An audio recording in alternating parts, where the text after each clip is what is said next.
Welcome back to NG tutorials. आज हम बात करेंगे अपने टॉपिक स्पेसिफिक रेजिस्टेंस की। कल तक हमने पढ़ लिया था रेजिस्टेंस, और रेजिस्टेंस का कौन सा फॉर्मूला पढ़ा था। रेजिस्टेंस का हमने फॉर्मूला पढ़ा था R equals to rho L upon A, ठीक है, जो कि एक एब्सोल्यूट फॉर्मूला है रेजिस्टेंस के लिए। अब जो भी चीज़ें हैं यहाँ पे ये डिपेंड करती हैं सिर्फ कंडक्टर पे, सर्किट पे डिपेंड नहीं करती। क्या बैटरी लगाइए कोई फर्क नहीं पड़ता, और क्या करंट फ्लो कर रहा है कोई फर्क नहीं पड़ता फिलहाल, ठीक है। तो कंडक्टर की जो रेजिस्टेंस है उसका फॉर्मूला जो होता है वो होता है रो एल अपॉन ए। अब हम बात करेंगे इस यहां से स्पेसिफिक रेजिस्टेंस की। स्पेसिफिक रेजिस्टेंस, ठीक है। तो हम समझते हैं कि अगर हमारे पास एक कंडक्टर है, ये हमारे पास कंडक्टर है, इसकी जो लेंथ है वो 1 मीटर है, और इसका जो क्रॉस सेक्शन एरिया है वो 1 मीटर स्क्वायर है। अब जब हम इस वाली वैल्यू को इसी वाले फॉर्मूले में डालते हैं, R equals to rho L कितना है 1 मीटर, और एरिया है 1 मीटर स्क्वायर, तो हमारे पास आ जाता है R इक्वल्स टू रो, ठीक है। तो यहां से हमारे पास स्पेसिफिक रेजिस्टेंस का एक आइडिया या कॉन्सेप्ट डेवलप होता है। तो स्पेसिफिक रेजिस्टेंस क्या है? स्पेसिफिक रेजिस्टेंस एक्चुअली तो रेजिस्टेंस ही है, पर किस चीज का रेजिस्टेंस है? ये उस कंडक्टर का रेजिस्टेंस है जिसकी जो लेंथ है वो 1 मीटर है, यानी यूनिट लेंथ का है, और जिसका क्रॉस सेक्शन एरिया जो है वो 1 मीटर स्क्वायर है। तो यहां से हम डेफिनेशन बना सकते हैं, इसे हम बोलते हैं स्पेसिफिक रेजिस्टेंस या फिर रेजिस्टिविटी, ठीक है। अब जो हमने यहां से लेके यहां तक समझा है या ड्राइव किया, उसी के बेस पे हम इसका डेफिनेशन लिख देते हैं। तो हम बोलते हैं कि रेजिस्टेंस ऑफर्ड अ कंडक्टर, यानी एक कंडक्टर जो रेजिस्टेंस ऑफर कर रहा है, कंडक्टर ऑफ यूनिट, यूनिट बोले तो 1 मीटर लेंथ, मतलब जिसकी लेंथ क्या हो 1 मीटर, एंड यूनिट यानी 1 metre square area is called specific resistance, ठीक है। तो हमने क्या देखा कि जो R का जो हमारा फॉर्मूला था R equals to rho L upon A, हमने पढ़ना है आज स्पेसिफिक रेजिस्टेंस की। स्पेसिफिक रेजिस्टेंस क्या होता है, इसी फॉर्मूले से ड्राइव करेंगे हम, उसे समझेंगे। तो अगर एक कंडक्टर है 1 मीटर का, ठीक है, और उसका जो क्रॉस सेक्शन एरिया है वो 1 मीटर स्क्वायर बनता है, जब हम यही वैल्यू इस फॉर्मूले में डालते हैं तो हमें दिखता है कि R इक्वल्स टू रो आ गया है। मतलब जो रो है या स्पेसिफिक रेजिस्टेंस है वो भी रेजिस्टेंस ही है, पर वो किस चीज का रेजिस्टेंस है? वो उस कंडक्टर का रेजिस्टेंस है जिसकी जो लेंथ है वो 1 मीटर है, और जो क्रॉस सेक्शन एरिया है वो 1 मीटर स्क्वायर है। अब हम बात करते हैं कि इसकी जो यूनिट होगी वो क्या होगी, ठीक है। तो हम दोबारा से उसी वाले फॉर्मूले पे चलते हैं, R equals to rho L upon A, ठीक है। रो को ऑब्जेक्ट बनाते हुए हम फॉर्मूले को थोड़ा सा चेंज करते हैं, ए इधर जाएगा, एल नीचे आएगा, मतलब आर्क से मल्टीप्लाई होगा ए, और लेंथ जाएगी नीचे। आर की यूनिट क्या होती है? ओम, एरिया की क्या होती है? मीटर स्क्वायर, और लेंथ की क्या होती है? मीटर। कैंसिल किया, आपके पास ओम मीटर आ गया, जो कि इसका एसआई यूनिट है। तो हम बोल सकते हैं कि एसआई यूनिट क्या होती है स्पेसिफिक रेजिस्टेंस की? एसआई यूनिट होती है ओम मीटर। आई होप ये समझ में आया होगा। आगे चलते हैं कुछ क्वेश्चंस की तरफ। अब जैसा कि हमने लास्ट टाइम पे देखा था कि इस वाले फॉर्मूले के हिसाब से कि रेजिस्टेंस किस किस बात पर डिपेंड करता है? रेजिस्टेंस डिपेंड करता है नेचर जो है कि कंडक्टर का है, वो मटेरियल क्या है, जैसे कॉपर है, एल्यूमिनियम है, उसके अलावा उसकी लेंथ क्या है, उसके अलावा उसका एरिया क्या है। तो इस बेस पे आपके 2 क्वेश्चन जो इजी वाले बनते हैं वो क्या बनते हैं? आपको बताना है कि अगर हमने किसी कंडक्टर की जो लेंथ है उसे 2 टाइम्स कर दिया तो रेजिस्टेंस पे क्या असर पड़ेगा, ठीक है। तो इसके लिए हम 2 कंडीशन के साथ इस क्वेश्चन को सॉल्व करने की कोशिश करते हैं। कि पहली कंडीशन में हम क्या लेते हैं? पहली कंडीशन में हम ले रहे हैं जो लेंथ है वो L है, जो एरिया है वो A है, ठीक है, और जो रो है वो रो ही है, ठीक है। यहाँ पे रेजिस्टेंस का फॉर्मूला बनता है R equals to rho L upon A. ठीक है भाई, हमने लिख दिया R equals to rho L upon A, ये एक एक्सप्रेशन आ गया। अब क्वेश्चन में क्या बोला है कि लेंथ अगर 2 टाइम्स कर दी जाएगी तो क्या होगा। तो हमारे पास जो नई लेंथ है एल डैश है वो क्या है 2l है, इस एल के दुगनी है 2l है। ठीक है, और एरिया क्या है, एरिया वही है। और जो रो है, क्योंकि वो कॉपर का वायर है तो कॉपर का ही वायर है, एल्यूमिनियम का वायर तो एल्यूमिनियम का वायर है, तो रो के अंदर भी कोई चेंज नहीं आएगा। पर हमारा रेजिस्टेंस बदलने वाला है क्योंकि हमने लेंथ को बढ़ाया है। तो जो हमारा नया फॉर्मूला जो आर डैश बनेगा वो बनेगा रो एल डैश, सॉरी हाँ एल डैश अपॉन ए।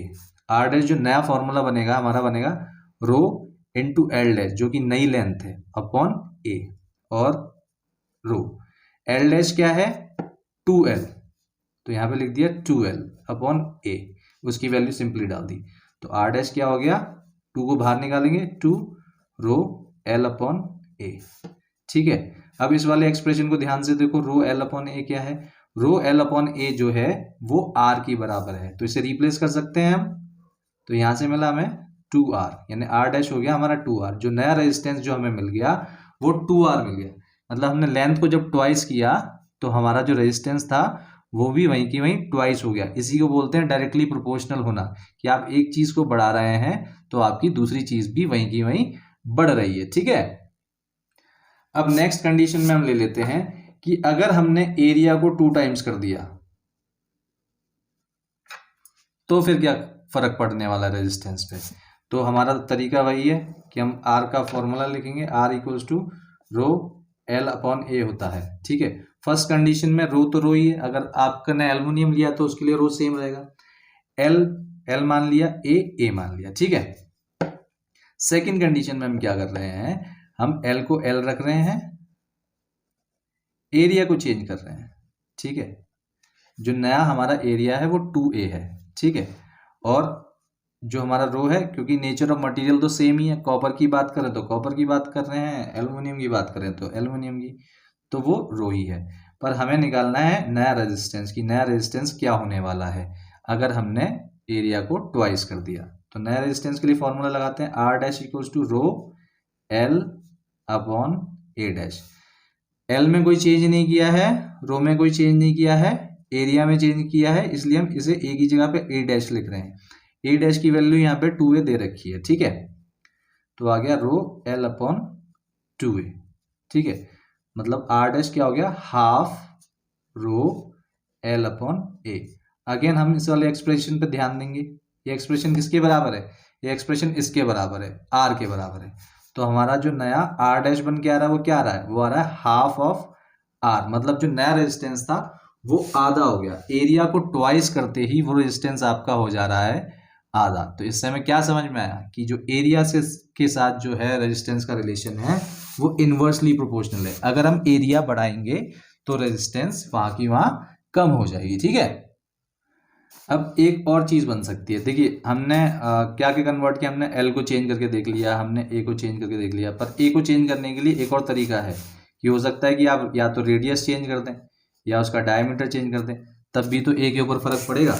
तो हम अगर बोलें कि हमने रेडियस ट्वाइस कर दिया या डायमीटर ट्वाइस कर दिया तो क्या फर्क पड़ेगा, तो हम देख लेते हैं कि रेडियस दुगना करने से या डायमीटर दुगना करने से एरिया पे क्या फर्क पड़ने वाला है, और सीधे सीधे उसी को इम्प्लीमेंट कर देंगे वहां पे। ठीक है, तो पहले हम एरिया पे क्या फर्क पड़ता है, मान लेते हैं किसी कंडक्टर का जो रेडियस है वो आर है फर्स्ट कंडीशन के लिए।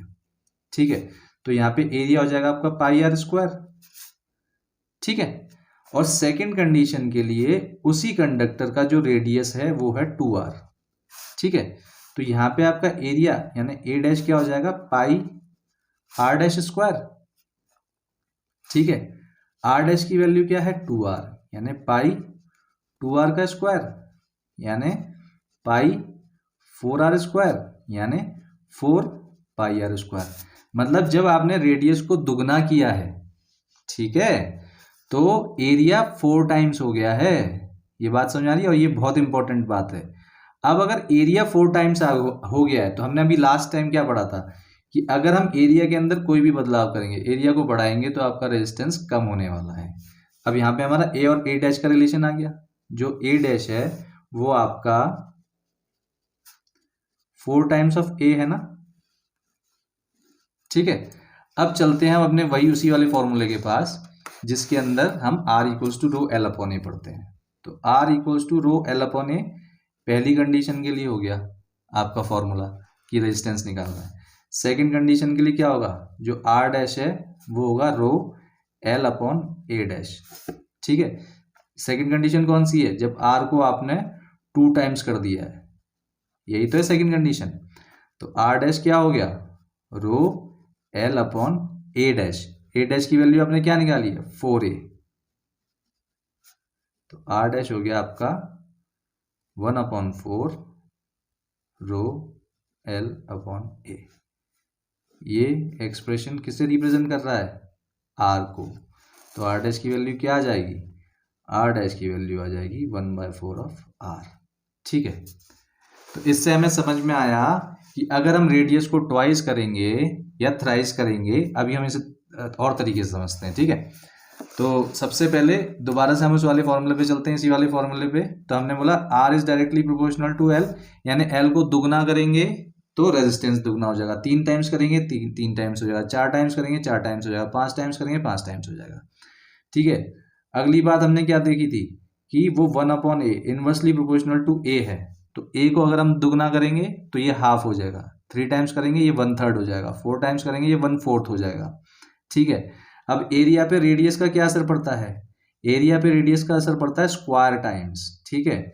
जैसे अगर रेडियस को 2 टाइम्स करेंगे तो एरिया 4 टाइम्स हो जाएगा, 3 टाइम्स करेंगे तो ये 9 टाइम्स हो जाएगा, 4 टाइम्स करेंगे तो 16 टाइम्स हो जाएगा, और इसी हिसाब से रेजिस्टेंस पे असर पड़ेगा, ठीक है। अब जैसे देखते हैं, जैसे यहाँ की यहाँ देखते हैं, r is proportional to 1/a, और जो एरिया होता है वो प्रोपोर्शनल किसके होता है, वो r स्क्वायर के प्रोपोर्शनल होता है, ठीक है।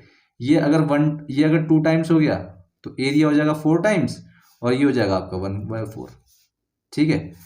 इसको अगर 3 टाइम्स करेंगे तो एरिया हो जाएगा 9 टाइम्स, ये हो जाएगा 1/9 टाइम्स। इसको अगर आप 4 टाइम्स करेंगे एरिया हो जाएगा 16 टाइम्स, यानी ये हो जाएगा 1/16 टाइम्स। तो अगर आपने रेडियस बढ़ाया तो एरिया बढ़ेगा, और एरिया बढ़ा तो रेजिस्टेंस कम हो जाएगा। तो इस तरह से रेडियस का भी असर पड़ता है, और डायमीटर के साथ भी वही है, डायमीटर भी अगर 2 टाइम्स करेंगे तो एरिया में 4 टाइम का ही फर्क आएगा, रेडियस अगर 3 टाइम करेंगे तो 9 टाइम का ही फर्क आएगा मतलब डायमीटर अगर 3 टाइम करेंगे तो एरिया में 9 टाइम का ही फर्क आएगा, ठीक है। तो ये था एक conceptual question r equals to rho L upon A को लेके। अब एक हम न्यूमेरिकल करते हैं डायरेक्ट, ठीक है। तो आपके सामने क्वेश्चन है, d इक्वल्स टू 0.5 मीटर दे रखा है, rho equals to 1.6 into 10⁻⁻8 ohm metre दे रखा है, r 10 ओम दे रखा है, l दे रखा है, आपको निकालना है एक्चुअली l, ठीक है। तो हमारा फॉर्मूला वही है, इन सबको रिलेट करने वाला एक फॉर्मूला हमारे पास क्या है, r equals to rho L upon A. अब जो चीज़ें हमें दी हुई हैं उन्हें एक साइड ले लेंगे, जो हमें नहीं दी हुई है वो हम एक साइड ले लेंगे। ये आपने linear equation in one variable में पढ़ा होगा कि हम x को एक तरफ ले जाते हैं, बाकी सारी चीज़ों को एक तरफ ले जाते हैं। यहाँ पे हमें क्या नहीं पता है, यहाँ पे हमें l नहीं पता है, तो l नहीं पता है तो l को एक तरफ ले लिया, r इंटू ए अपॉन रो, ये बन गया आपका फॉर्मूला l के लिए यहाँ पे ठीक है। अब हम देखते हैं कि हमारे पास कौन कौन सी चीज़ें गिवन हैं जिनका हम यहाँ पे डायरेक्ट इस्तेमाल कर सकते हैं। डायमीटर 0.5 mm गिवन है, 1.6 गिवन है, r equals to 10 ohm given है, यानी ये गिवन है, ये गिवन है, ये गिवन नहीं है, पर इससे जुड़ा हुआ कुछ और दिया हुआ है। इससे जुड़ा हुआ क्या दिया है, इससे जुड़ा हुआ आपको डायमीटर दिया हुआ है, तो आप डायमीटर से गेम को शुरू करेंगे। तो डायमीटर हो गया 0.5 mm। ध्यान देने वाली बात ये भी है कि ये mm के अंदर है, इसे हमें कन्वर्ट करना पड़ेगा मीटर के अंदर, ठीक है। तो 0.5 इंटू 10⁻³ हो गया मीटर, ठीक है। अब ये तो डायमीटर है, हमें तो चाहिए रेडियस, क्योंकि रेडियस आता है ना एरिया के फॉर्मूले में, a equals to pi r square, तो यहाँ से हम रेडियस में कन्वर्ट करेंगे। अब ये मैं एक्सपेक्ट करता हूँ आपसे कि ये कन्वर्जन आपको समझ में आ रहे होंगे, तो इनके लिए मैं साइडवेज नहीं जाऊँगा, ठीक है। तो मैं यहीं के यहीं करूँगा इसे, 0.5/2 इंटू 10⁻³ मीटर, ये आपका आ गया रेडियस तो पहले स्टेप में हम एरिया तक पहुंचने की कोशिश कर रहे हैं, तो पहले हम एरिया तक पहुंच जाते हैं। तो एरिया क्या है, एरिया है आपका पाई r स्क्वायर, ठीक है। तो जब एरिया पाई r स्क्वायर है तो एरिया का निकालो भाई, पाई की वैल्यू 3.14 इंटू रेडियस कितना दे रखा है 0.5/2 इंटू 10⁻³ का होल स्क्वायर। ठीक है, अब फिजिक्स के अंदर मैं प्रेफर नहीं करता कि इसे यहीं की यहीं कैलकुलेट कर लूँ। ठीक है, छोटा मोटा बेसिक कैलकुलेशन हटा दूंगा, जैसे यहाँ पे 2 है, यहाँ पे 0.5 है, ये सिंपली हो जाएगा, ओरली हो जाएगा, इसलिए मैं इसे कर दूंगा यहाँ पे, क्योंकि ओरली अब मैं इसे साइड में मल्टीप्लाई 3.14 को अंदर मल्टीप्लाई नहीं करूंगा, क्योंकि हो सकता है लास्ट में कुछ ना कुछ कैंसिल ही हो जाए, तो ये मैं ओरली कैंसिल कर सकता हूँ, तो ये मैंने 0.25 यहाँ पे कर दिया।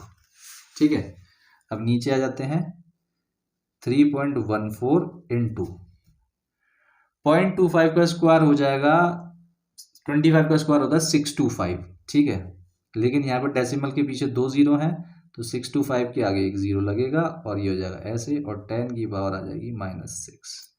तो ये आपका एरिया आ गया। अब इसके आगे मैं इन दोनों का भी कैलकुलेट नहीं करूंगा, ये लास्ट में मुझे ऐसा लगेगा कि मुझे कैलकुलेट करना ही पड़ेगा तब करूंगा। ठीक है, अब आ जाते हैं आप लेंथ का फॉर्मूला जो आपने यहाँ पे लिखा हुआ था, क्योंकि हमारे पास अब सारी डिटेल है, हमारे पास ए है, हमारे पास आर है, हमारे पास रो है। ठीक है, तो अब आ गया L = R.A/रो। आर कितना गिवन है 10, एरिया कितना निकाला है हमने 3.14 इंटू 0.625 इंटू 10⁻⁻6। ठीक है, और रो क्या दे रखा है आपको 1.6 इंटू 10⁻⁻8। ठीक है, वैसे तो मैं इस कैलकुलेशन को यहाँ पे छोड़ सकता हूँ आपके लिए, लेकिन थोड़ा डिस्कशन करने के बाद छोड़ना चाहूंगा। हम 0 का हिसाब किताब कर लेते हैं ना। अब देखो ये 10⁻⁻8 है, ये 10⁻�6 है, ये 10⁻1 है, तो पहले मैं ऊपर 10 की पावर के साथ जो भी मुझे करना है वो कर लेता हूँ। जो नंबर से उन्हें अलग कर लिया, मैं 3.14 लिख लिया यहाँ पे, ये 3.14 है, इसे मैं साइंटिफिक नोटेशन के अंदर कन्वर्ट कर रहा हूँ, और उसके बाद इस बाकी चीज़ों में क्या बदलाव आएगा वो भी बताऊंगा। ठीक है, तो 6.25 लिख दिया ऐसे, मतलब मैंने इससे एक 6 उधार बाहर ले लिया, तो अब ये यहाँ पे एक माइनस बढ़ा देगा। ठीक है, यानी हो जाएगा 10⁻⁻7, और यहाँ पे एक 10 आपके पास था तो वो भी मैंने लिख दिया। अब जगह कम बची है, पर अब मैनेज करना पड़ेगा इसी में। ये 1.6 इंटू 10⁻⁻8 है। ठीक है, अब ये 10⁻⁻7 और 10 ये इसे कैंसिल कर देगा, जो होगा 10⁻⁻6, और -6 और -8 ये माइनस होंगे। ठीक है, क्योंकि ये ऊपर जाएगा तो ये प्लस का 8 हो जाएगा, तो हम इस पावर को माइनस कर देंगे, और ऊपर बचेगा हमारा 10⁻², ऊपर बचेगा 10⁻²। बाकी चीजें वैसे की वैसे उतार लेते हैं, 6.25/1.6। इसके आगे आप इसे खुद सॉल्व कीजिएगा। आई होप चीजें समझ में आई होंगी। कोई डाउट, कोई क्वेश्चन हो तो आप कर सकते हैं। यहाँ से बेसिक मैथमेटिकल कैलकुलेशन है, मल्टीप्लाई डिवाइड वाली, इसलिए मैं इसे आगे नहीं करना चाहता, क्योंकि इसमें टाइम चला जाएगा मेरा। ठीक है, आई होप आपको ये सेशन ठीक लगा होगा।